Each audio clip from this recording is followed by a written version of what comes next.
Pessoas queridas, uma alegria receber vocês por aqui. Essa é a quarta parte do meu depoimento do fundo do poço até a cura, que eu vou dividir em 2 vídeos, tá? Porque essa quarta parte ficou mais extensa do que eu imaginei. Não quis deixar nada de fora aí, né? Se você não assistiu a introdução ou os vídeos anteriores, principalmente a introdução, para você entender o que está acontecendo aqui, eu sugiro que você vá na descrição do vídeo aqui e dê uma olhadinha lá, tá? Hoje, então, a gente vai falar sobre outros pilares da medicina integrativa, né? Sobre alimentação limpa, jejum, atividade física, e eu vou parar no finalzinho da atividade física, né? Tá? O segundo vídeo dessa quarta parte, vocês não estão vendo minha tela, né? O PDF está aí na descrição, tá? Também. Conforme eu vou gravando esses vídeos, eu vou dando uma mudadinha, tá? Então, se você baixar o PDF, você vai ver que pode ter uma alteração ou outra, porque conforme eu vou lembrando, eu falo, nossa, isso aqui é muito importante, eu não posso deixar de colocar lá. Eu coloco no PDF, mesmo que eu tenha gravado o vídeo, tá? E eu vou parar por aqui, tá? Aí eu vou parar na atividade física nesse vídeo aqui de hoje, até como atingir alta intensidade com segurança, tá? No próximo vídeo da quarta parte, eu comento com vocês sobre esses óculos charmosos aqui e mais uma série de outras coisas que eu utilizo como estratégia de higiene do sono, tá? Esses óculos cortam a luz azul e ajudam, faz diferença, eu realmente recomendo, tá? Quem estiver precisando de uma força para ter um sono reparador aí. Então vamos à quarta parte, tá? Tudo certinho, vocês estão vendo o PDF junto comigo, nós vamos para a página 26.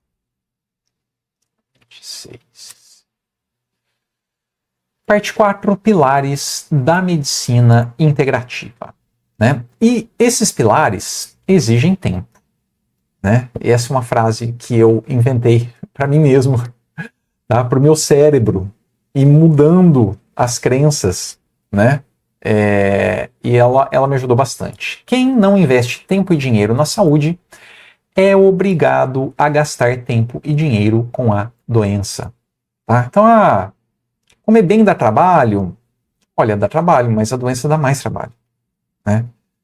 Fazer atividade física dá trabalho? Dá trabalho, mas para mim, ficar doente, ir para o hospital, ficar internado, dá mais trabalho. Né? Então, essa é a lógica que eu venho seguindo aqui. Até agora está dando certo. Muito bem. Aí depois, a hora que eu subir esse vídeo, esses serão 2, né? Eu coloco os endereços aqui para ficar registrado no PDF. E vamos lá. A diferença entre o remédio e o veneno é a dose, diz o ditado popular. Qualquer um dos recursos de saúde abaixo se tornam desastrosos e extremamente prejudiciais para a saúde se forem feitos de qualquer jeito, tá? É por isso que eu dou tanto valor aos procedimentos de segurança que eu comentei anteriormente. E eu vou levantando isso daqui, principalmente os lugares onde eu mesmo tropecei, né? Na esperança que vocês, pelo menos, tropecem em pedras diferentes, ou se tropeçarem na mesma pedra, pelo menos reconheçam mais rapidamente, né? Para transpor o obstáculo ali. Então, exemplo de desastre. Há poucos meses, um amigo meu quase morreu, ficou dias na UTI, porque era sedentário e decidiu experimentar uma aula de spinning, bicicleta ergométrica usada com alta intensidade na academia. Ele fez uma aula de spinning e foi para a UTI, coisa de 1 ou 2 dias depois, tá? Tem um nome estranho essa reação aqui, a reação conhecida como abdominiose. Segundo, suplementar a vitamina D sem cuidado simplesmente inutiliza os rins e a pessoa, os rins da pessoa param e ela pode morrer, né? Então, para cada um dos recursos de saúde que eu listo abaixo, eu poderia dar um exemplo trágico, quando ele é feito sem cuidado. Dito isso, eu sei que os recursos de saúde a seguir funcionam pela experiência direta da coisa. E também porque tive muitas melhoras na saúde que foram seguidas de uma interrupção ou pouca aplicação dos recursos abaixo. Sempre que eu faço isso, né, isso acontece de vez em quando, a minha saúde piora. E é só prestar atenção no meu próprio desleixo, né? Voltar a fazer o que eu fui orientado a fazer, que a saúde e a disposição volta. Então, se você quiser saber algumas dessas histórias, assista o vídeo aqui, conforme a gente for passando o PDF, eu vou complementando com histórias que eu lembrar aqui para vocês, tá? Uma outra coisa clara nessa minha traumática e instrutiva experiência de saúde foi a seguinte: quando eu não crio condições para que bons hábitos de saúde estejam comigo, eu vou ser obrigado a encontrar tempo e dinheiro para cuidar da doença. Eu testemunhei muitos idosos que perderam completamente a autonomia na última década ou até mais de suas vidas. Pessoas que precisavam de ajuda até para as necessidades básicas ou mesmo cuidados paliativos durante muitos anos. A minha mãe foi cuidadora de idosos, né? Então eu tenho muitas histórias assim. A medicina e a ciência que eu chamo de realista, elas encontraram recursos poderosos para a saúde, todos eles bem mais baratos e de fácil acesso que os remédios e tratamentos de saúde necessários para doenças incapacitantes, na minha opinião pessoal. É melhor prevenir do que remediar, né? Há muita informação e pesquisa científica de extrema qualidade e que eu tive a alegria de ter acesso e isso literalmente salvou a minha vida. A medicina do estilo de vida rodou o mundo em busca de longevos mais saudáveis. Gentes com 100 anos ou mais que conservaram completa autonomia, lucidez, criatividade e alegria. Que é um sentimento extremamente curativo. Pessoas assim existem aos montes. O que elas fazem? Quais são os comportamentos comuns entre elas, né? Eu recomendo uma série que está na Netflix chamada Como Viver até os 100 anos, onde especialistas visitaram as zonas com os longevos mais saudáveis e lúcidos ao redor do mundo em busca dos padrões de hábitos de saúde. Tá? Está disponível na Netflix, eu deixo o endereço aqui no PDF para vocês. E nessa série vocês vão encontrar um monte de hábito que eu estou falando aqui, né? Atividade física, bons hábitos alimentares e assim por diante. Né? Então, não é mágica chegar lúcido aos 100, 110 anos. Não é mágica a gente chegar num estado muito mais interessante, né? Nessas idades. Então, vários estados populares, né? Na vida escolhemos as sementes, mas a colheita é obrigatória. Nossas escolhas diárias determinam o nosso futuro. Esses ditados têm uma parte animadora, né? Porque nós temos controle sobre o nosso amanhã. Em relação à saúde, a ciência esclarece, sem sombra de dúvidas, de que os nossos hábitos são muito mais importantes do que a carga genética quando se trata de saúde ou doença. Essa ilustração do Instituto Nacional do Câncer, que está aqui na tela de vocês, uma balança, né? Se alguém estiver só escutando, eu vou descrever. É uma balança, né? Que ela ilustra que a carga genética ela é responsável entre 10% e 20% da manifestação de uma doença na vida de uma pessoa, né? E entre 80% e 90% são os hábitos de saúde. O que eu como, se eu faço ou não atividade física, se eu tenho ou não, se eu fumo ou não, se eu tenho excesso de peso ou não, né? Se eu consumo produtos venenosos, né? Tanto via oral, quanto passando na pele com cosméticos, quanto respirando, né? Com produtos de limpeza em casa, por exemplo, ou desodorantes, sprays, né, com químicas adoidado, com alumínio e assim por diante. Né? E, bom, aqui eu deixei um vídeo, deixa eu ver o que eu escrevi aqui. Essa ilustração do Instituto Nacional do Câncer mostra com clareza o que eu estou dizendo. Nesse documentário de 36 minutos, o Dr. Samuel Dalelasti explica como isso também é verdade para todas as outras doenças. Inclusive, nesse documentário aqui, ele esclarece que muitas das doenças menos de 5%, tá? Que a carga genética interfere, né? E mais de 95% que os hábitos são responsáveis, né, por aquela doença se expressar ou não. Então essa ideia de que meu pai teve problema, teve diabetes, minha família inteira tem diabetes, então minha genética, né, vai determinar que eu tenho diabetes, não é bem assim não, tá? Porque com os nossos hábitos a gente consegue silenciar os genes, acho que o plural de gene é genes, a gente consegue silenciar os genes da doença, digamos assim. E eu registro aqui também minha gigantesca gratidão ao Dr. Ronald Zancan, né, por ter criado o programa 100 Dias e o programa Passer Saúde, que foram um passo a passo revolucionário para todo o meu estilo de vida, né? Então o Dr. Ronald realmente fez um trabalho brilhante, assim. Eu fui introduzido a esse assunto, né, pelo livro do David Perlmutter, chamado A Dieta da Mente, né? Ali eu li o livro e falei, é óbvio que eu estou doente, eu não sei nada sobre, eu não sabia a diferença entre alimento e produto alimentício, né?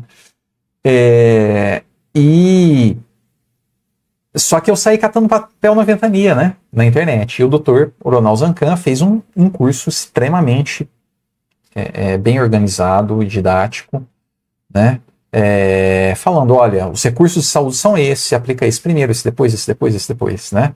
Eu tô dando um pirulito na boca aqui, mas os cursos, acho que até hoje ele conserva esse nome, né, o curso de 100 dias e o curso Passer Saúde, que é um curso um pouco mais robusto, né, mas o 100 dias está incluído dentro do Passer Saúde, é um passo a passo, né, de como começar essa questão aqui que eu estou colocando para vocês, tá? Então vamos lá. O primeiro grande recurso de saúde é a alimentação limpa, tá?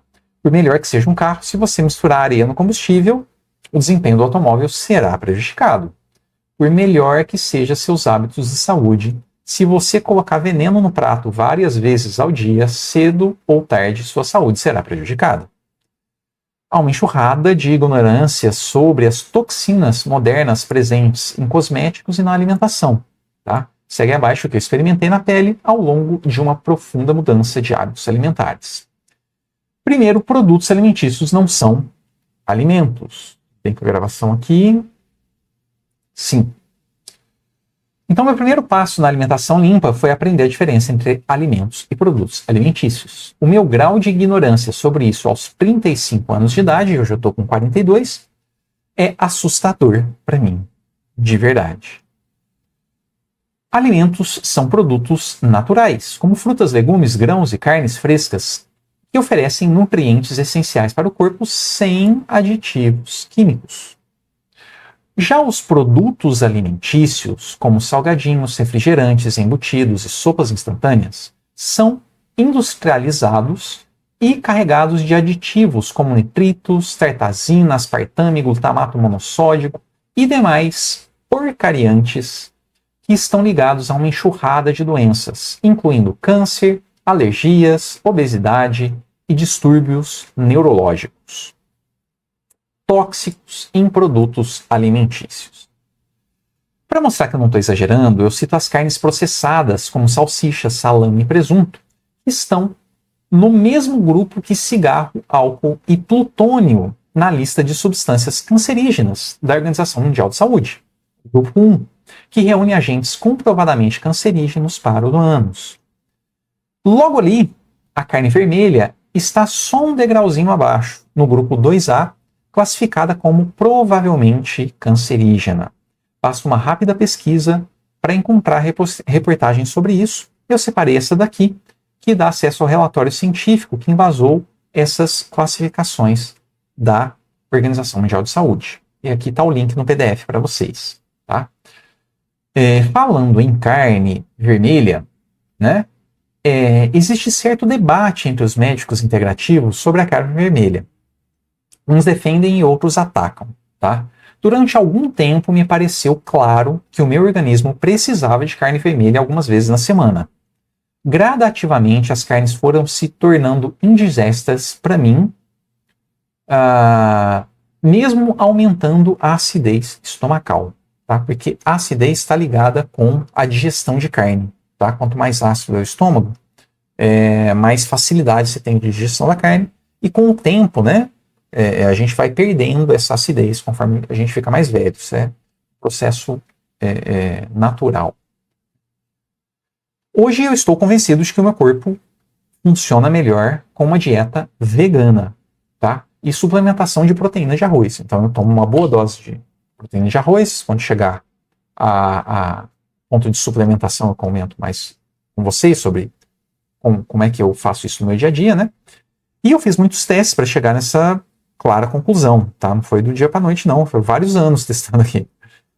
Quando eu comia carne, as carnes orgânicas eram claramente mais revigorantes para o meu organismo. Meu intestino ficava bastante solto com carne vermelha não orgânica, provavelmente por causa das porcarias que a pecuária oferece aos bois para aumentar a produção. Então, bom, é isso. Há vários documentários denunciando a insanidade de produção de carnes vermelhas e brancas, tanto para os animais quanto para a saúde de quem as consome e do planeta. Tá? Então, aqui na nota de pé de página, ó, número 33, eu coloquei 2 documentários aqui, tá? Um é o What the Health, né? Que conecta a produção de carne e a indústria farmacêutica, tá aqui, né?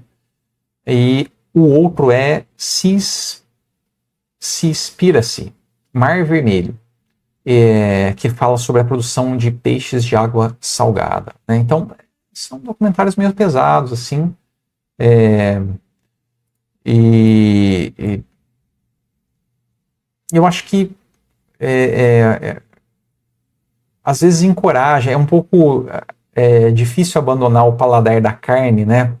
Eu me viciei em carne, mesmo quando nitidamente não estava fazendo bem para o meu organismo, eu notava aquilo, eu queria, eu sentia falta do paladar, né? A gente se vicia por sensações do corpo. E saber como os animais são tratados, eu acho que ajuda, né? Mas vocês vão ver cenas fortes aí e tal, né? Eu realmente acho que não passou todos os limites, assim, que a gente, enquanto humanidade, está fazendo com os animais, a produção em série passou de todos os limites, né? Então, assim, desde que eu comecei a me ligar a esse assunto, eu comecei a procurar os selos de bem-estar animal, né, nas carnes. É muito difícil achar carne bovina orgânica com bem-estar animal. Já é difícil achar orgânica, né? Quem dirá com bem-estar animal, mas carne de frango é bastante fácil, é relativamente fácil, né, encontrar. Então eu consumia mais carne orgânica de frango que tinha o selo de bem-estar animal, que são galinhas criadas livres, etc., né? Com o tempo, mesmo a carne branca e a carne de peixe foram ficando indigestas para mim, e eu também, assim, falei, cara, se eu não precisar matar bichinho para eu comer, para mim é melhor, entendeu? Não tô afim de contribuir para isso, não. Então juntou, digamos assim, a fome com a vontade de comer, né? E eu parei de comer carne, tá? E tanto por uma questão ideológica, mas principalmente porque realmente eu percebi que não estava fazendo bem para o meu organismo também, não. Então, neste vídeo, o Dr. Samuel Delelast trata em detalhes sobre doenças e demais consequências dos aditivos químicos em produtos alimentícios, tá? E o segundo ditado da medicina integrativa simples: desembale menos e descasque mais. Se tem nome e eu não entendo o que é no rótulo, eu evito ao máximo consumir, ao máximo mesmo. Hoje eu não consumo mais, tá, produtos alimentícios que eu olho no rótulo ali, tem alguma coisa que eu leio que eu não sei o que é aquilo, aqueles INS, conservante, não sei o que lá, parou, né? Aliás, eu consumo pouquíssimos produtos alimentícios, tá? Minha alimentação é quase sempre, mais de 90%, eu acho, certamente,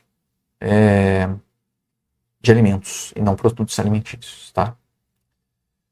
Coisas como conservantes, acidulantes e porcariantes, nem pensar. Dediquei bastante tempo para organizar a minha alimentação com o mínimo de produtos alimentícios e rótulos limpos. Não é? São anos, né? Procurando rótulo limpo, aprendendo o que é isso, assistindo gente no YouTube, né? mas valeu cada segundo da mudança, sem sombra de dúvida. Tá? Muito bem, vamos aos agrotóxicos. Eu gostei muito dessa aula do Dr. Gabriel de Carvalho, tá? Reconhecido como pai da nutrologia funcional no Brasil, esclarecendo que, então tem aqui embaixo o endereço no YouTube da aula que eu estou falando dele, tá? O nome da aula é Aula sobre Alimentos Orgânicos e Agrotóxicos, com Gabriel de Carvalho. Se você digitar esse nome, você também acha a aula aí no YouTube. Moramos no país que mais usa agrotóxico no mundo, já ouvi várias pessoas falando isso daqui. Um brasileiro consome em média 1 colher de sopa de agrotóxico por dia. Nossa, duro isso, hein? As principais consequências desse envenenamento diário são problemas no cérebro, fígado, coração e sistema reprodutivo, além de diversos tipos de câncer. E ele ensina como lidar com alimentos não orgânicos para minimizar os efeitos do agrotóxico. Né? Então, se você não tem acesso a alimentos orgânicos, ou se você, enfim, o preço é um pouco salgado para o seu bolso, né?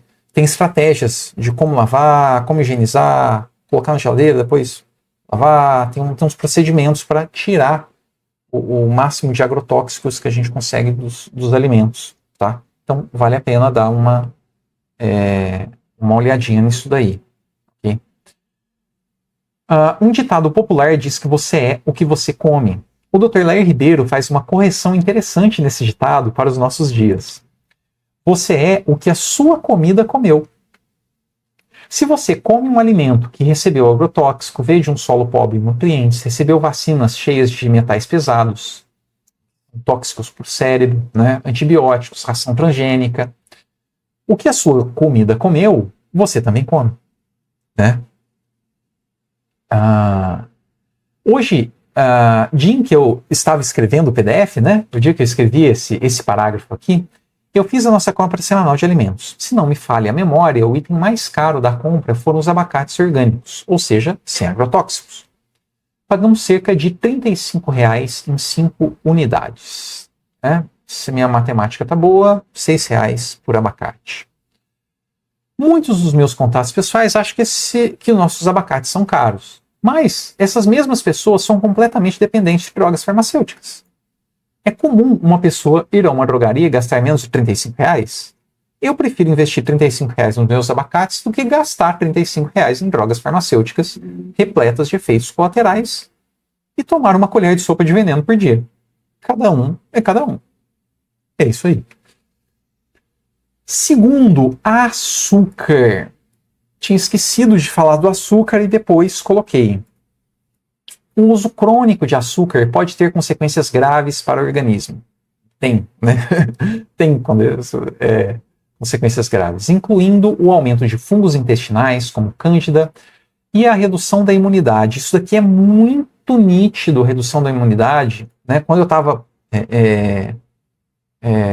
desmamando do açúcar, né? Saindo do açúcar, eu saí praticamente... Em um mês eu saí de açúcar, glúten, leite. Minha situação eu estava no fundo do poço.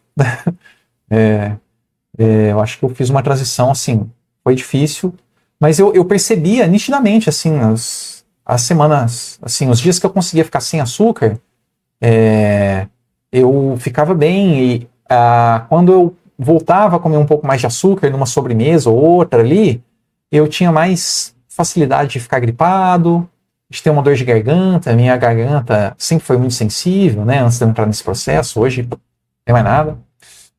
Então, nossa, é muito nítido o efeito do açúcar na minha imunidade. Né? Foi muito nítido mesmo. Assim, né? Tinha uma recaída de açúcar, pegava uma gripe. Tinha uma recaída de açúcar, sentia a garganta arranhar um pouquinho. Parava o açúcar, sumia. Né? Aconteceu muito isso. Então, o açúcar deixa o corpo mais vulnerável a infecções diversas. Né? Baixou a imunidade, você baixou os soldados. Entra qualquer tipo de doença. Né? Seu sistema de defesa está prejudicado. O açúcar é responsável por milhares de mortes por diabetes, obesidade, problemas cardíacos e no fígado, entre outras incontáveis doenças. Além disso, ele tem um poder viciante comparável, escuta isso, cara, Além disso, o açúcar tem um poder viciante comparável ao de drogas como cocaína. Eu não estou exagerando. Um estudo realizado pela Universidade de Bordeaux, na França, mostrou que ratos preferiam consumir água açucarada em vez de cocaína, mesmo quando já eram viciados em cocaína. Tá? O rato já era viciado em cocaína. Você ia lá e dava açúcar e ele tinha que escolher entre açúcar e cocaína. Ele preferiu o açúcar. Olha a loucura.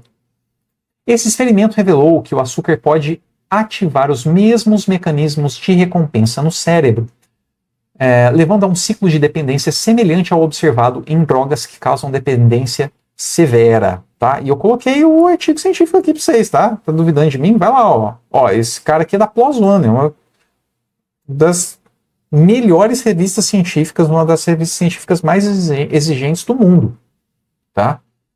Tá lá, ó, só entra lá, quem gosta de artigo científico, não estou inventando nada não. O que explica o comportamento extremamente compulsivo dos ratos, né? Agora você entende por que é fácil encontrar médicos com a mesma opinião que o psiquiatra Dr. William Hutzen. O açúcar, e ele falou num podcast aqui, tá? Eu coloquei o podcast aqui para vocês, até nesse link aqui do YouTube, você já vai direto para quando ele vai falar isso, tá? A partir de 9 minutos, mais ou menos ali. Nesse vídeo, ele explica em detalhes por que sua experiência como psiquiatra o levou a ter esta opinião de que o açúcar é uma droga de abuso. Né? Ele fala lá, cara, vários dos meus pacientes tiveram crises de abstinência ao tentar sair do açúcar, comparado a um alcoólatra, um dependente químico e assim por diante. Tá? Então, um comportamento é doentio quando ele prejudica a saúde da pessoa. O prejuízo do açúcar na saúde pública é gigantesco. É uma grande tragédia o que se tem feito na história recente, viciando as pessoas desde a infância. Né? Então, nossa cultura tem como bonitinho você dar um pirulito para uma criança. Né? Isso realmente me corta o coração. Né? E aqui eu vou entrar num vespeiro, né? que eu espero que eu entrei, que eu espero que vocês não entrem. Tá? Escrever sobre o açúcar me fez lembrar de vários episódios familiares que eu tornei a mudança mais tóxica que o meu mau hábito de comer açúcar. Tá? Ao parar de comer açúcar, eu queria que todo mundo parasse junto comigo. E uma coisa não tem absolutamente nada a ver com a outra. Né? Então, a imensa maioria das minhas reuniões familiares são uma completa tragédia de saúde alimentar. É isso aí. Né? E eu fui, por muito tempo, hoje tento não ser, aquela pessoa chata que fica julgando completamente todo mundo, sabe? Com o tempo, eu percebi que isso aí não adianta, sabe? Esse conteúdo, você está recebendo esse conteúdo, cara, é para você. Né? É difícil isso daqui se forçar outras pessoas as coisas. Né? Não funciona. Hoje eu tento ser um bom exemplo e desejar amor incondicionalmente. Esse é o meu esforço. Né? Ser um bom exemplo e desejar amor incondicionalmente. Né? Me esforço para seguir o conselho dos taoístas. Não force, manipule ou controle o próximo. Converta-se no seu próprio mestre e deixe os demais serem aquilo que tem a capacidade de ser. Ser um exemplo pacífico e amoroso me parece ser muito mais eficiente. Então, o açúcar é realmente uma droga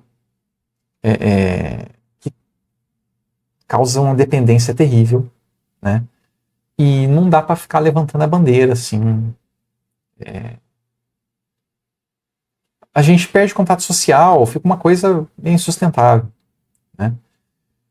Então eu vou nas reuniões familiares aí, saio com as pessoas de vez em quando, né? Eu sou uma pessoa mais reclusa, assim, em casa mesmo, vivo bem assim. Mas quando eu vou lá, eu bebo água, cara, e boa, é isso aí. Falo besteira do mesmo jeito, dou risada do mesmo jeito e vida que segue. Né? E quando as pessoas ficam doentes, precisam da minha ajuda também, cara, se eu tenho tempo disponível, eu vou lá. Se eu não tenho, eu não vou. Né? A minha maior contribuição, na verdade, eu tô fazendo esses vídeos aqui, né, na esperança que as pessoas que eu amo também assistam. Porque é o melhor que eu tenho a oferecer, né? É o jeito que eu aprendi de apagar a faísca e não deixar a faísca virar incêndio, né? No caso da saúde. Vamos lá. Outras coisas importantíssimas que eu quero deixar aqui para vocês. Leite, principalmente a caseína, amendoim e transgênicos, tá? Trigo, glúten, soja e milho. Então vamos lá. A maioria dos médicos integrativos que eu ouvi concordam que todos esses alimentos são muito agressivos para o intestino, órgão responsável por nossa imunidade e equilíbrio hormonal. Não vou entrar em muitos detalhes sobre cada um desses alimentos, mas eu vou deixar uma lista de vídeo onde os médicos, né, que eu gosto abordam o assunto. Tá? Então, leite. Tanto a lactose, que é o açúcar do leite, quanto a caseína, que é a proteína do leite, são complicadas para organismos adultos. É por isso que na natureza nenhum mamífero adulto consome leite. Pelo menos que eu saiba. Os humanos consomem leite na fase adulta e, para piorar, de outra espécie. Olha a bagunça. Tá? Porque a constituição do leite humano e do leite da vaca não tem nada a ver. Proporção de gordura, os hormônios. Lá tem hormônio para bezerro. Não é hormônio para humano. E o leite é cheio de hormônio. Né? Para ajudar no desenvolvimento da cria. Né? A proporção de proteína, de caseína do leite materno e do leite de vaca é completamente diferente. Não tem muita coisa a ver o leite humano e o leite bovino, né? O leite de vaca. Então, o Dr. Alain Dutra, nesse vídeo aqui que eu deixei no PDF, esclarece algumas questões do leite, inclusive como os animais são tratados e a interferência disso no produto consumido por humanos. Né? Então, os caras deixam as tetas das vacas se inflamarem, e pus pro leite, e sangue pro leite. É uma bagunça. É uma bagunça. É difícil. E aí, vamos lá, né? Tá bom, vida que segue. Amendoim. O Dr. Samuel Dalelache, nesse livro aqui, fala sobre amendoim, tá? Sobre a toxina encontrada no amendoim, que é a aflatoxina, se não me falha a memória. Então, numa playlist do Dr. Samuel Dalelache, ele fala que o amendoim ele tem uma molécula lá, que o tamanho dessa molécula é naturalmente agressiva para o intestino. Tá? Eu só vi o Dr. Samuel Dalelache falar disso. Tá? E eu investiguei amendoim porque, cara, pasta de amendoim é um negócio que ajuda no processo de desmame de açúcar, né? Ele sacia, tira a vontade de comer doce. Mas a aflatoxina é um vespeiro, não vale a pena. E eu já fiz alguns testes com amendoim e ele solta o meu intestino. Tá? Agora, quem falou que o amendoim tem essa molécula que naturalmente é de um tamanho que ela é mais complicada para o intestino humano digerir, eu só achei o Dr. Samuel Dalelache falando isso. Todos os outros médicos que eu encontrei, eles falaram só da aflatoxina. Inclusive o Dr. Juliano Teles, eu acho que eu não coloquei o vídeo dele aqui, mas ele fala, olha, amendoim, se você for consumir amendoim ou pasta de amendoim, consuma apenas com o selo da ABICAB. Não lembro exatamente como é que escreve ABICAB, tá? Mas se você procurar aí ABICAB, selo amendoim, aflatoxina, digita esses negócios aí que é capaz de você achar, né? O nome do selo certinho. Ele recomenda, fala, ó, amendoim você pode comer, só que ele tem que ter o selo de que ele não tem essa toxina gerada por um fungo, né? E no Brasil é horrível. Eu até baixei algumas pesquisas, assim, a coisa de 80%, 90% do amendoim brasileiro tem essa toxina, tá? Então, se não tem o selo da ABICAB, não consuma. Eu vou fazer mais testes com o meu organismo, com amendoim com selo, para ver como é que o meu corpo se comporta, porque o amendoim realmente sacia demais, é custoso, né? e tira fome. E então é um alimento realmente muito estratégico, né? Mas enfim, então tô colocando aí para vocês o que eu escutei, tá? Do Dr. Samuel Delast e dos outros médicos e do selo e etc. Trigo e glúten, né? O glúten é a proteína presente no trigo, tá? Ela sofreu modificações genéticas para resistir a pragas e aumentar a produtividade da lavoura, que produz hoje até 8 vezes mais que o trigo da época de Jesus Cristo. Tá? Então, o pão de Jesus Cristo não é o mesmo pão de hoje. Tá? Por isso que os médicos integrativos condenam absolutamente o pãozinho francês e tira isso do seu prato. Né?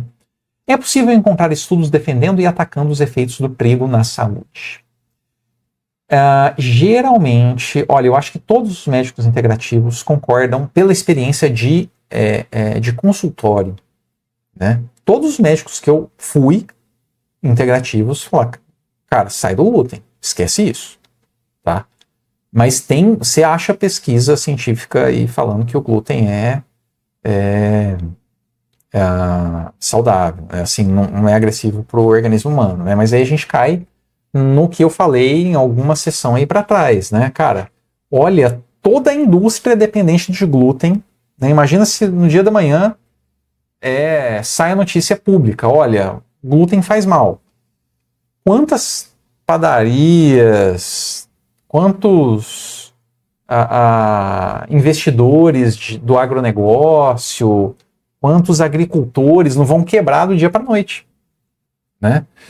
Então, cara, faz os testes com o seu corpo. Para mim, é absolutamente inquestionável. O glúten não é saudável para o meu organismo. E ponto final. Já fiz 1 milhão de testes, inclusive com o trigo orgânico, né? Que teoricamente seria igual ao de Jesus Cristo. Assim, ele é melhor, né? De fermentação natural, melhor ainda, porque diz que a bactéria quebra o glúten lá na fermentação natural e tal. Já comi muito pão de fermentação natural, mas ele não deixa o meu intestino legal, não. Ele é melhor do que o pão pra vocês, obviamente. Mas eu cortei glúten, não consumo, tá? Então, é possível encontrar estudos defendendo. Eu retirei o trigo da minha dieta e senti uma melhora absurda na minha saúde. Se você quiser conhecer a história do trigo e seus efeitos em humanos, na opinião de um médico integrativo, do Dr. Samuel, veja a série de 7 vídeos, está aqui. Tá? Ele fala do ganhador do prêmio Nobel, como é que foi, o que ele observa no consultório dele, né? Quando as pessoas retiram o glúten, né? Pessoas que têm dores crônicas, dor de cabeça, inflamação, reumatismo, artrite, artrose, tira o glúten melhora muito, né? O protocolo de altas doses de vitamina D para doenças autoimunes, que inclui artrite reumatoide, coisas do gênero, né? Que o paciente tem muita dor. Primeira coisa que os caras fazem, é alta dose de vitamina D, mais dieta sem glúten e sem leite, tá? Não adianta ser leite sem lactose, tá? Porque o problema da caseína é pior até do que o da lactose, a questão da parede intestinal ali. Então, bom, é isso sobre trigo e glúten. Transgênicos em geral. Cara, sabendo que eu sei sobre a confiabilidade das pesquisas científicas, eu decidi não ser um rato de laboratório no agronegócio, tá?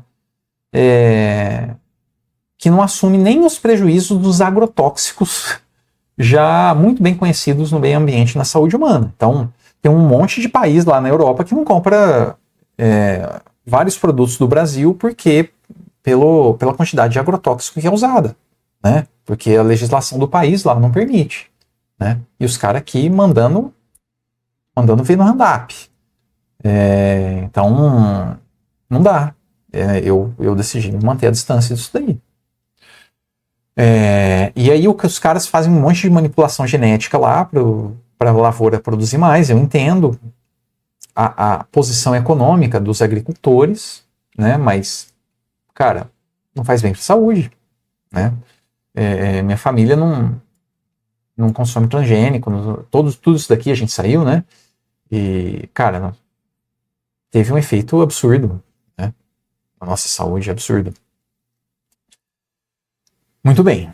Então, soja. Mesmo a soja não... Mesmo que a soja...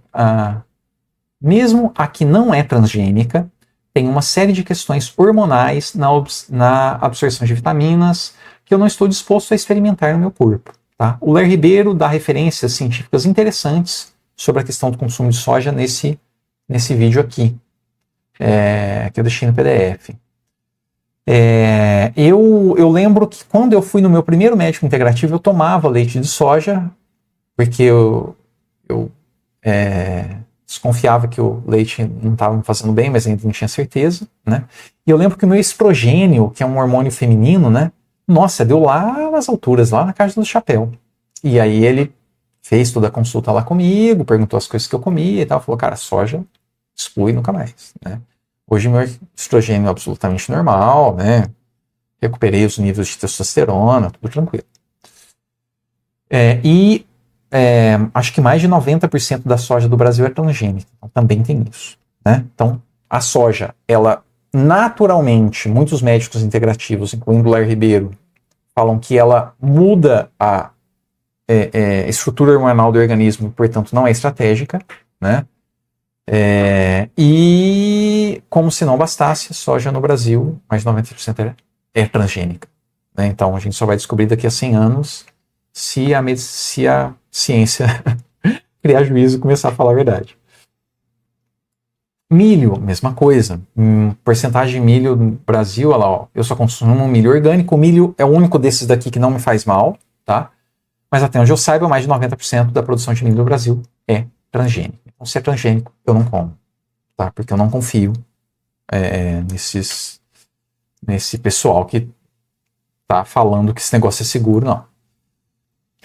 Muito bem, uma palavrinha sobre intestinos. Os vídeos que recomendei nas 2 últimas sessões deixam claro que, na opinião de muitos médicos integrativos, esses alimentos agridem o funcionamento dos nossos intestinos, inclusive a parede intestinal. O Dr. Samuel Delelache tem um conjunto de 4 vídeos que dão uma boa ideia de quão importante ele é para o funcionamento geral do organismo, e não é à toa que ele é chamado de segundo cérebro, né? Nós estamos aqui com 40 minutos, vamos lá. Então, na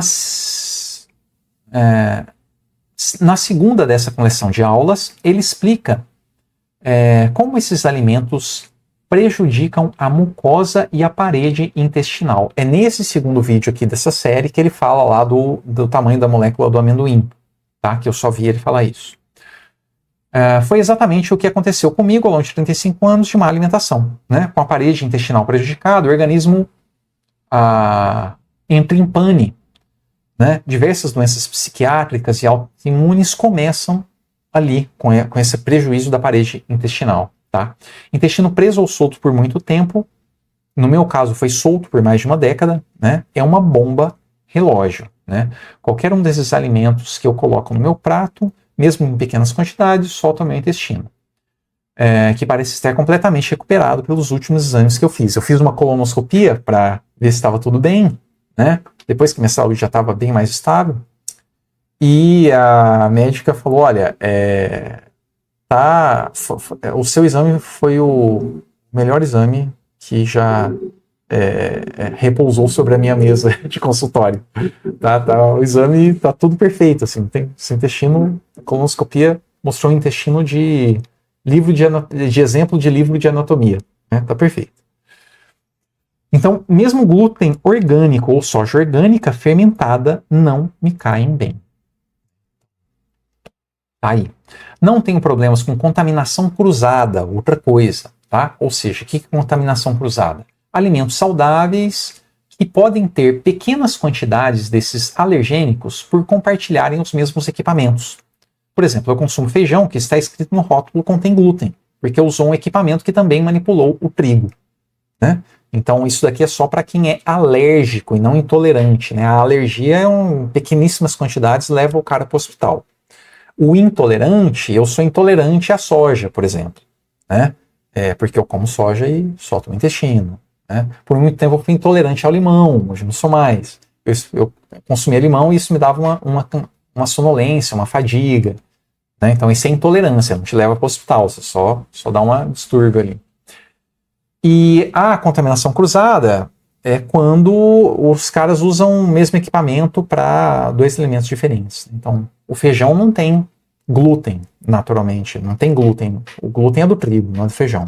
Mas quando eles passam o mesmo equipamento lá na seleção do agricultor, etc., às vezes vem um pouquinho outro, né? Um trigo ou outro. Então, por isso que está escrito lá no pacote de feijão, contém glúten. É isso aí. Geralmente, contaminação cruzada só dá problema para quem é alérgico, né? Óbvio que, se eu ficar com uma conta bancária bem gordinha, eu vou comer tudo sem glúten, né? Porque também tem feijão sem glúten, né? Para as pessoas que são alérgicas. E aí eles não compartilham os mesmos equipamentos, mas ele é mais caro. Muito bem. Foi um baita desafio deixar esses alimentos junto com ovos, que também não me fazem bem. E eu faço uma nota de pé de página aqui, tá? Porque o ovo, ele é muito idolatrado por vários médicos excelentes, inclusive o Hilaire Ribeiro. Mas o ovo tem um problema que na minha família se manifestou, tá? Ele é saudável, mas não é saudável para todo mundo. Ovos são alimentos muito nutritivos, mas também são muito alergênicos e não servem para todo mundo. Já ouvi alguns médicos dizendo que aproximadamente metade das pessoas são intolerantes a eles em algum grau, tá? Aqui em casa, minha mãe, minha esposa e eu somos intolerantes a ovos, tá? Minha esposa e eu fizemos exame, inclusive, fizemos exame lá de intolerância alimentar do laboratório Lemos e saiu que a gente é intolerante, tá? Ele dispara a minha fadiga, né? Hoje eu posso comer um ovo por semana que não dispara, mas eu não como nem isso, tá? Então, então, e aí eu vou deixar uma lista de alimentos aqui no PDF para vocês, né? Que me ajudou nessa jornada, né? Então, coloquei aqui lista de comidas de verdade. Escolher alimentos naturais, de preferência orgânicos, é sem dúvida uma boa opção para dizer adeus às drogas farmacêuticas. O esforço para mudar meu paladar infantil, aprender a cozinhar e organizar compras e marmitas saudáveis levou anos. Passei por alguns nutricionistas, assisti vários vídeos no YouTube e usei uma boa dose de tentativa e erro para descobrir o que funciona para mim e para o meu cardápio, tá? Hoje, dificilmente eu como fora de casa e quando isso acontece, normalmente é com a minha marmitinha. Isso teve um custo de contato social, mas não precisar de drogaria para mais nada, além de ter uma disposição praticamente além de ter disposição e não ficar mais doente, me faz sentir que valeu a pena. Segue abaixo uma sugestão de alimentos que me ajudou muito nessa transição. Observe que essa tabela varia de acordo com as condições de cada pessoa, né? Eu usei essa tabela aqui como um parâmetro de escolha, tá? Mas ela tem alimentos que eu nem posso consumir, como os ovos, que eu falei para vocês, né? Eu imprimi isso e coloquei lá na geladeira, eu sempre ficava olhando, né? Às vezes na geladeira, às vezes colocava no armário aqui. Principalmente no começo, quando eu cortei, falei, não, cara, eu preciso cortar glúten, açúcar e leite derivados. Eu falei, não sobrou mais nada, eu não sabia o que eu comia, né? E aí eu catava essa tabelinha e ela me ajudou a organizar toda essa questão, né? Então eu coloquei numa página separada aqui para ficar fácil, se alguém eventualmente quiser imprimir, né? Sugestão de consumo alimentar. Aí tem os alimentos para evitar aqui, né? Açúcar todos os tipos, bebidas alcoólicas, eu não falei, muitos médicos, né? Inclusive um famosão aí de marombeiro, de academia, acho que é Muzi, Paulo Muzi, o nome dele, M-U-Z-I, tá? Ele fala que muitos médicos consideram que não há dose saudável de álcool, né, para se consumir. Eu não consumo álcool. Então, todos esses estão na lista para evitar, né? álcool, refrigerante, suco de fruta, mortadela, peito de peru, presunto, ervilha, milho enlatado. Esses enlatados, né? Eu não tenho nenhum problema com ervilha, mas ervilha enlatada, os enlatados têm muitos metais ali, e os metais são tóxicos, principalmente para o cérebro. Né? Eu gastei um dinheirão para desintoxicar o meu cérebro de metal pesado. Fiz um exame caro, demorou mais de um ano fazendo essa detoxificação, então não é brincadeira não. Evitar glúten, farinha de trigo, e bom, aqui tá a lista, né? Consumo eventual, coisas que aumentam muito a glicemia, né? Consumo moderado, e consumo diário aqui, né? Frutas de primeira escolha, raízes e tubérculos. Hoje, minha marmita é basicamente feijão, ou mandioca ou batata doce. Eu cozinho a mandioca e a batata doce até ela ficar bem molinha, e aí coloco azeite e sal, até ficar legalzinho assim, e ponho o feijão embaixo da marmita e ponho uma boa camadinha ali dessa massa, né? Faço tipo um patê assim, só que eu só coloco sal e azeite, né? Ou de mandioca ou de batata doce. E coloco duas misturas ali, às vezes chuchu, às vezes couve, abóbora e por aí vai, né? E consumo muitos abacates também, né? Abacate, coco, gosto muito de coco, coco seco. Ixi, o que eu tô fazendo aqui? Açaí, né? Demorei a encontrar açaí que presta para comprar. Qual que é o açaí que presta? É o açaí sem porcariante, né? É açaí e água. Você olha lá no rótulo, tem açaí e água. Aqueles pacotinhos de suco, normalmente tem pacotinho de açaí, que é só açaí e água. É uma maneira, né? Mas eu encontrei um lugar em Campinas, que é no Ceasa, tem uma loja dentro do Ceasa que chama Demark, que lá tem uma barra de 1 quilo de açaí, e aí sai um pouco mais barato, né? Hoje eu pago em torno de R$20 uma barra de 1 quilo de açaí congelado, só açaí e água, né? Então eu como de vez em quando. E, bom, e é isso, né? Eu consumo também muitas oleaginosas, né? Sempre tenho nozes, castanha de caju, castanha do Pará, né? Então, castanha do Pará eu não posso. Castanha do Pará também faz mal. Amêndoas, né? O amendoim aqui eu já falei sobre ele, então cuidado. Pistache é caríssimo, não compro muito não. Avelã, de vez em quando eu compro, de vez em quando eu não compro. E aí eu como isso daqui com abacate, né, com umas frutas ali, às vezes eu jogo em cima da salada, às vezes eu jogo em cima da marmita. Meio, não tem muita comida gourmet para mim não, não me fez mal no meu corpo, para mim tá valendo.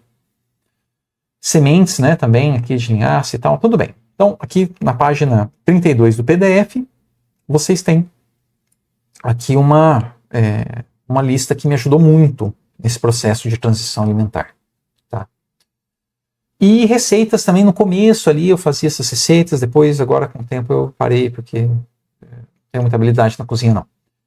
Receitas de pães e bolos veganos e sem açúcar ou glúten, né? Me ajudaram muito por muito tempo, mas hoje eu não faço mais. Você pode encontrá-las com facilidade na internet. Digita lá, né? Receita de pão sem glúten e vegano. Porque aí não vai ter leite, não vai ter ovo. Se você não tem problema com ovo, levante as mãos para o céu, né? Você já vai encontrar muito mais receita aí. E muito bem, a gente vai ver jejum ainda, vai ver jejum, né? Como é que a gente está o nosso tempo aqui? Estamos nos aproximando de 1 hora, acho que a gente vai mais uns 30 minutos aí. Jejum, um recurso de saúde barato e bastante potente. O jejum é a prática de abastecer-se de alimentos por um período determinado. De abster-se. O jejum é a prática de abster-se de alimentos por um período determinado, variando de algumas horas a dias. Ele ativa processos biológicos essenciais como autofagia em células em que as células reciclam componentes danificados, promovendo a regeneração celular e prevenindo doenças. Entre as evidências científicas, encontramos a melhora dos níveis de açúcar no sangue e funções cerebrais, a redução da inflamação e a proteção contra doenças crônicas. Nada mal para uma coisa gratuita, tá? Então, jejum é realmente muito saudável. Olha, interessantíssimo aprender a fazer jejum. Tá? Eu já fiz vários experimentos aqui, acho que eu vou descrever aqui. A importância do jejum foi reforçada quando o biólogo japonês Yoshori Yoshimura, não sei ler o nome dele não, ganhou o Prêmio Nobel de Medicina de 2016 por desvendar os mecanismos da autofagia. Seus estudos mostraram que esse processo é intensificado durante o jejum, destacando seu papel crucial para a saúde e longevidade. Se você assistiu o documentário lá dos Como Viver até os 100 anos, você vai ver que reduzir a quantidade de alimentos ou passar por períodos de jejum é um dos fatores que eles encontram com certa frequência nessas regiões onde as pessoas vivem mais. Tá? Em um mundo marcado por excessos alimentares e doenças crônicas, o jejum surge como uma ferramenta simples, natural e cientificamente embasada para revitalizar o corpo e prevenir enfermidades. Essa palestra, olha, maravilhosa. Se você quer entender de jejum, assiste essa palestra. Eu não entendo tudo que esses caras falam não, tá? Só que você vê ele falando, você pega muita coisa ali. Então, essa palestra aqui do Gabriel de Carvalho, considerado o pai da nutrição funcional no Brasil, explica em detalhes os vários tipos de jejuns e restrições calóricas a partir de grandes pesquisas científicas sobre o tema. Tá aqui o endereço no PDF da palestra dele para vocês. Eu testei vários tipos de jejum por muitos anos, tá? Fui mudando de um para outro e tal. E o que eu mais me adaptei foi o chamado jejum intermitente, que é justamente o que o Gabriel de Carvalho fala nessa palestra ali. Ele fala, cara, esse daqui, ó, tá vendo? É o mesmo efeito dos outros, ele é mais fácil, e eu ainda teimei muito tempo até me estabelecer com esse tipo de jejum, né? Então, o que é esse jejum intermitente que eu faço? Eu fico em torno de 16 horas sem comer. É só pular o café da manhã, tá? Há 1 ou 2 anos, mais ou menos, não sei exatamente, né? Eu só almoço às 12 horas e janto às 18. São normalmente minhas únicas refeições, tá? Dos vários efeitos que notei, a clareza mental foi o mais relacionado ao jejum. Foi simples educar o meu corpo e mente, mas valeu muito a pena. Tá? Hoje eu estou completamente adaptado, não é mais necessário nenhum esforço. Chega na hora do almoço, me dá fome, eu como. Chega na hora da janta, me dá fome, eu como. E acabou. Tá? Então, vale a pena dar uma atenção pro jejum aí. Tá? Assiste esses caras. E todos os outros médicos também falam do jejum. Tem Lair Ribeiro, Samuel Delast, Juliano Teles.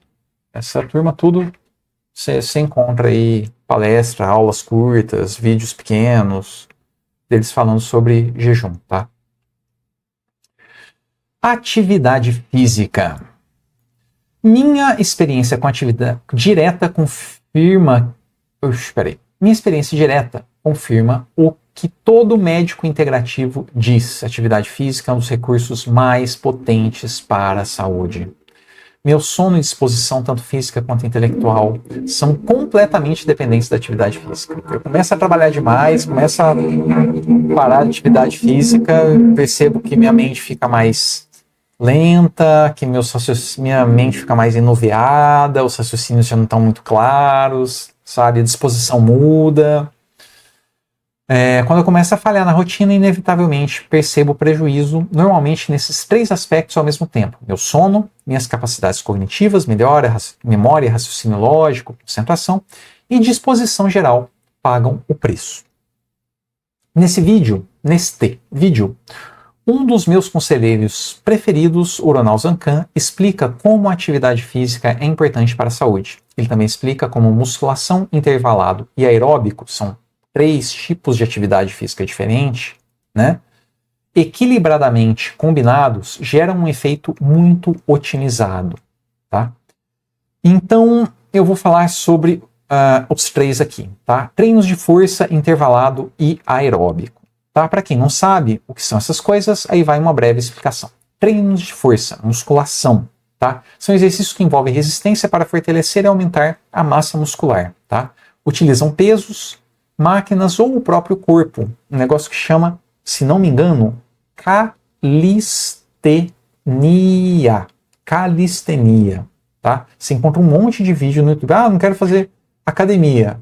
Busca calistenia no YouTube, você tem um monte de vídeo lá. Tá?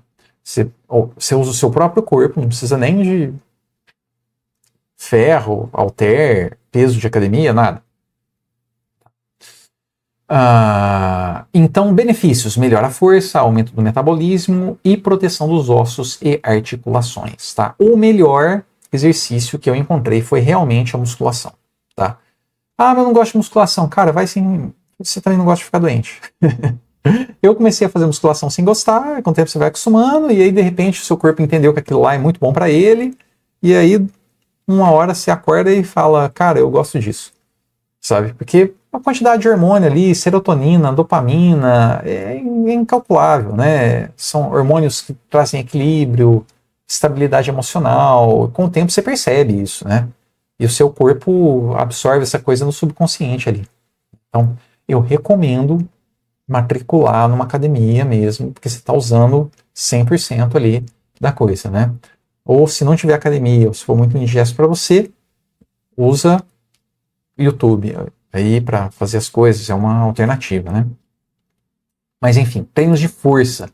Treinos só aumentar a força muscular, né? Esses são importantes. Outro treino importante são os treinos intervalados de alta intensidade, frequentemente chamados de HIIT, tá? HIIT, da sigla em inglês, tá? Que é High Intensity Interval Training.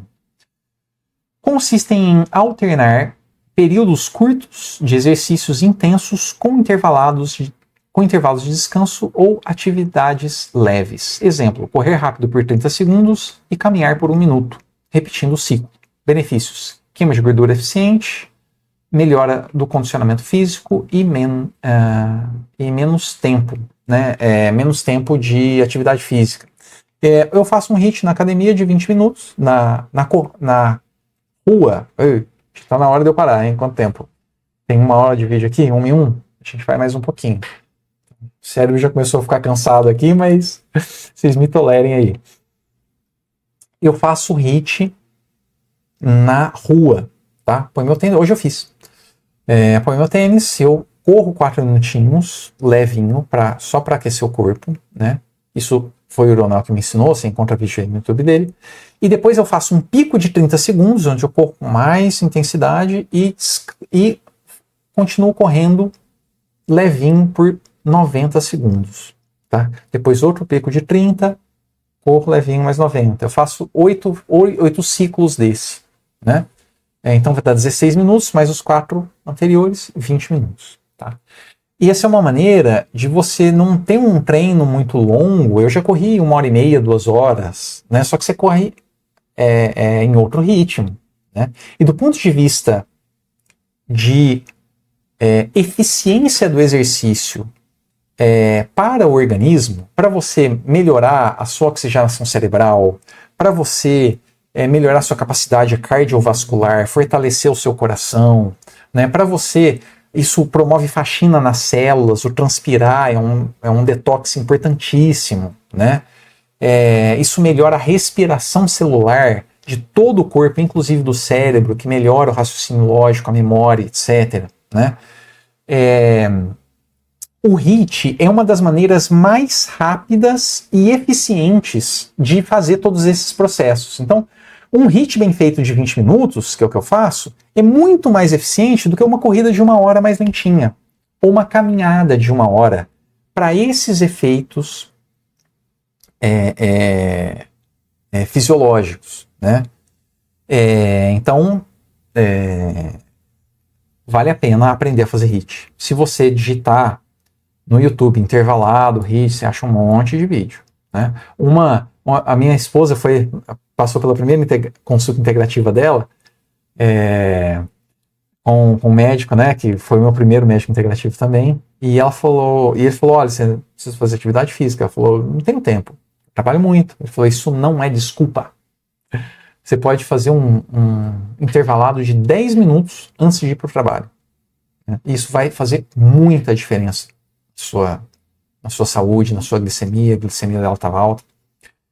E assim ela fez e realmente deu uma boa diferença na glicemia. Né? 10 minutinhos. Né? Só que é 10 minutos com uma alta intensidade, né?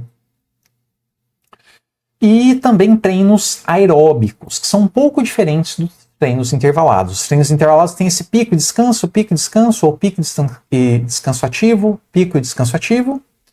Os intervalados são uma toada só, né? Por exemplo, uma corrida, né? Mais ou menos no mesmo ritmo ali. O que são os treinos aeróbicos?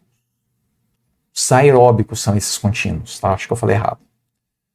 Treinos aeróbicos são atividades contínuas e rítmicas que elevam a frequência cardíaca por um período prolongado. Exemplos: corrida, ciclismo, natação e dança. Benefícios: melhora da saúde cardiovascular, aumento da resistência física e queima de calorias.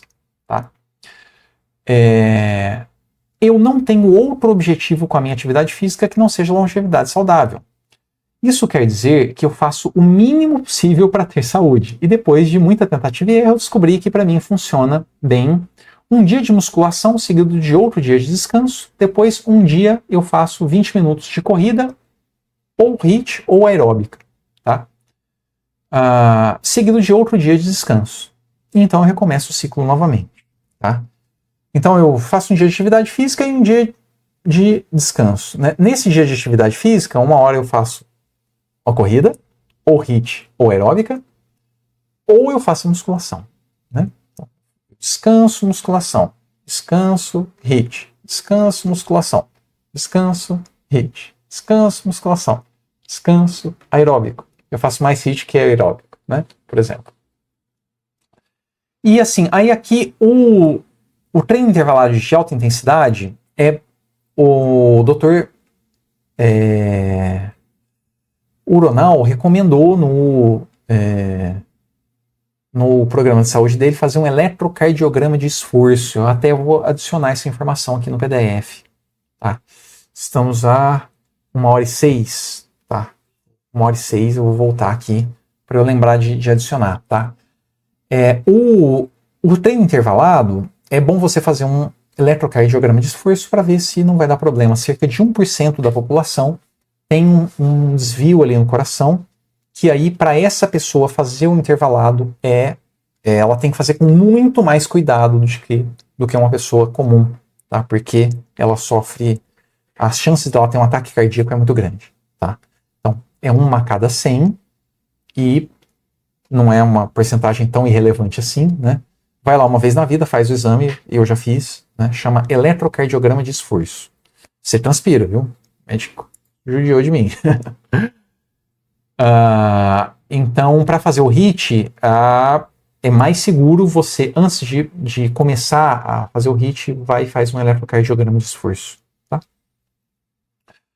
Muito bem. A melhor atividade física que me deu resultado. Conforme o Dr. Uronal esclarece no vídeo que eu recomendei acima, sem a menor sombra de dúvida, a atividade física que me deu mais resultado foi a atividade física de alta intensidade. Seja ela HIIT, aeróbico ou musculação. Atividade física de alta intensidade. Tá? Eu passei muitos anos me machucando antes de conseguir adaptar o meu corpo a isso, sobretudo porque eu também consumia um monte de alimento inflamatório, principalmente o leite, e aí eu lesionava muito rápido, né? Então, se eu não tirasse os alimentos inflamatórios, eu continuava de lesão em lesão, né? Eu mudei a minha dieta e, consequentemente, meus músculos ficaram mais resistentes, articulações, etc., né? Então, assim, eu perdi as contas de quantas vezes eu travei as costas, eu fiquei semanas com o joelho doendo. Se eu tivesse seguido as orientações de cuidado que eu registrei anteriormente para vocês, começar aos poucos, né, e sem pressa e sem pausa, quantas dores eu teria evitado na minha vida, né? Então, o programa de saúde do Dr. Uronal foi brilhante para mim também nesse sentido, né? Então, eu vou falar aqui algumas coisas que eu aprendi lá com vocês agora, né? Então, atividade física boa é atividade de alta intensidade, mas você precisa começar sem pressa. Não é igual o meu amigo que foi para a UTI. Né? Ele fez uma atividade física de alta intensidade, mas ele era sedentário. Isso é arriscadíssimo. Muito bem, então, primeiro, alta intensidade é diferente de excesso de exercício. Não confunda uma coisa com a outra. Excesso exercício físico de alta intensidade é uma atividade que exige esforço máximo ou próximo disso em um período curto.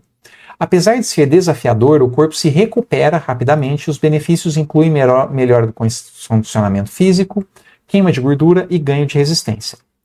Excesso de exercício físico, por outro lado, ocorre quando a intensidade, duração ou frequência do exercício ultrapassa a capacidade de recuperação do corpo.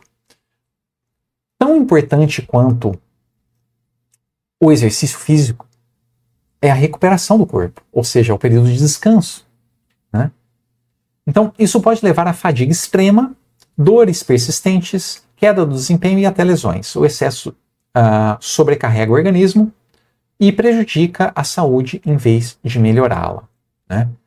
Conclusão, a diferença entre os dois é simples identificar. Se após uma atividade física intensa você se sente revigorado e disposto para seguir com o dia, significa que o exercício foi adequado, tá?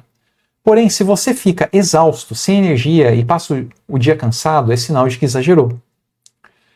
Escute seu corpo e equilibre intensidade com recuperação. Hoje eu consigo praticar corrida, musculação aeróbica intervalado, chegando à beira da morte.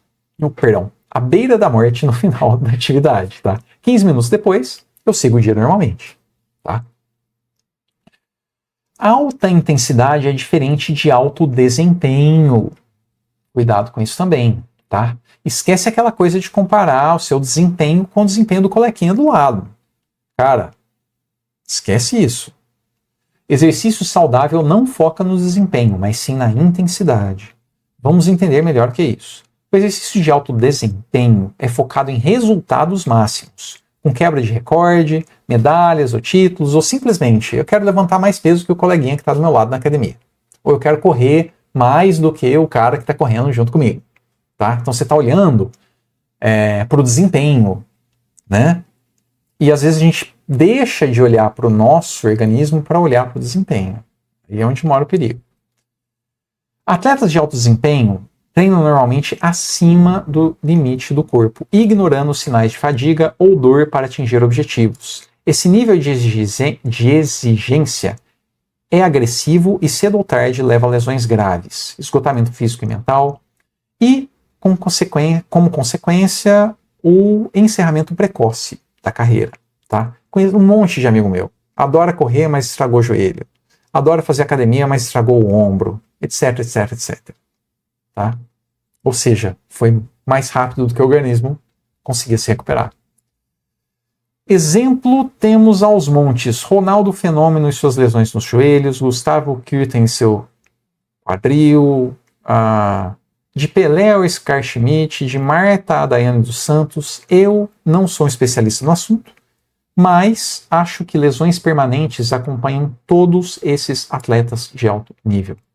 Na minha opinião, definitivamente esporte não é sinônimo de saúde, tá? Eu, sinceramente, não tive estômago para passar dos 30 minutos dessa série, mas se você quiser saber como é a tortura física e psicológica que grande parte dos atletas de alto desempenho se submetem para atingir resultados máximos, veja a série documental O Retorno de Simone Biles, aquela ginasta olímpica dos Estados Unidos. Eu não consegui assistir isso daqui, não. Eu quase não coloquei aqui, porque, nossa, a cena ficou repetindo na minha cabeça, sabe? Não curti. Mas, enfim, então tem que tomar cuidado com essa questão de ficar obcecado pelo desempenho, tá? Da atividade física, porque não dá para esquecer que isso aí pode trazer lesões graves, né? Depois vai dar mais dor de cabeça. Como atingir a alta intensidade com segurança? É preciso muita cautela para desenvolver o organismo até essa alta intensidade, aumentando aos poucos e respeitando seus próprios limites. Nesse ponto é essencialmente importante o como fazer, porque tentar fazer atividade física de alta intensidade sem respeitar os próprios limites do corpo é praticamente um suicídio. É preciso começar leve e aumentar gradativamente a intensidade ao longo das semanas, até conquistar a capacidade de treinar em alta intensidade sem se machucar. Novamente, vou recomendar as palavras do Dr. Oronal para quem quiser se aprofundar em como fazer isso com cuidado, eu deixei um vídeo dele aqui para vocês, tá? E nós estamos aqui na página 35, eu vou deixar sono reparador para a próxima, eu já estou gaguejando muito, já cansei de ler, estou precisando de repouso. Então, queridos, espero ter ocupado bem o tempo de vocês até aqui, tá? Estamos com 1h e 15 minutos de vídeo.